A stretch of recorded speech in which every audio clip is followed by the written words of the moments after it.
ये दोस्तों बात है 1666 की, जहाँ पर पूरे हिंदुस्तान में मुगल का साम्राज्य चल रहा था। उस समय दिल्ली की गादी पर बैठा था औरंगजेब, एक ऐसा बादशाह जिससे बड़े बड़े राजा भी डरते थे। परंतु दक्षिण में एक ऐसा राजा था तो इसको खुलेआम चुनौती दे रहा था। उनका नाम था मराठा के महाराजा छत्रपति शिवाजी महाराज।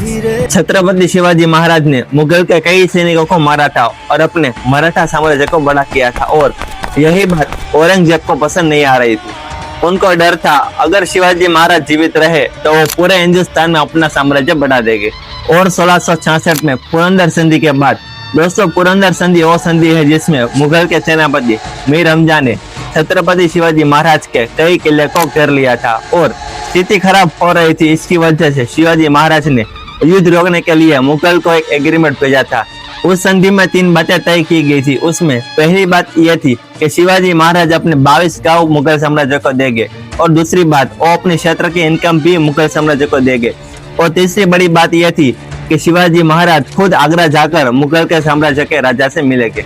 शिवाजी महाराज आगरा जाना तो नहीं चाहते थे, परंतु मुगल के सेनापति मीर हमजा ने उनको भरोसा दिलाया कि वहां पर उनका सम्मान होगा, वहां पर उनका अपमान नहीं होगा। इसकी वजह से शिवाजी महाराज आगरा जाने के लिए तैयार हो गए थे और अपने बेटे संभाजी के साथ आगरा चले गए।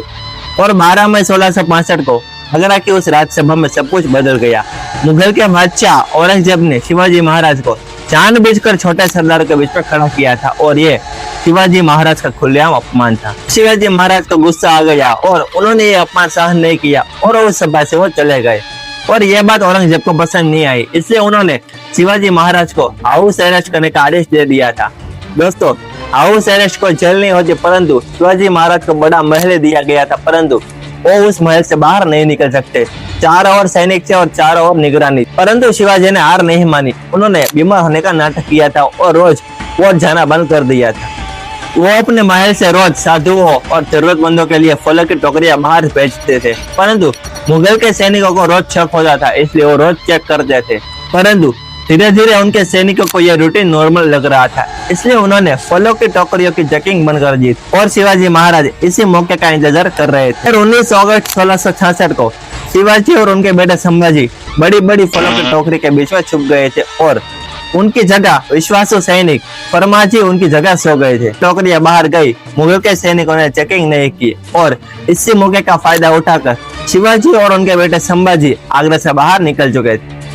और आगरा से बाहर निकलकर ही उन्होंने साधु का भेष बदल लिया था और वहां से मथुरा और बनारस से सीधा अपने साम्राज्य मराठा पहुंच गए थे। और औरंगजेब को जब इसके बारे में पता चला कि शिवाजी महाराज भाग गए हैं, तब पूरा मुगल साम्राज्य हिल गया था। दोस्तों शिवाजी महाराज अपनी चतुराई का उपयोग कर छुपकर निकल गए थे। ऐसा इंसिडेंट नहीं था, परंतु एक ऐसा एस्केप था जिससे पूरे मुगल साम्राज्य को हिला कर रख दिया था। सबसे तेज और शातिर बादशाह औरंगजेब भी इसको समझ नहीं पा रहा था। दोस्तों मैं आगे ऐसे इंटरेस्टिंग और हिस्टोरिकल स्टोरी लाता रहूंगा, तो मुझे फॉलो और सब्सक्राइब कर लेना और इस वीडियो को ज़्यादा से ज़्यादा शेयर करना। तो मिलते हैं अपने अगले वीडियो, तब तक के लिए जय भारत।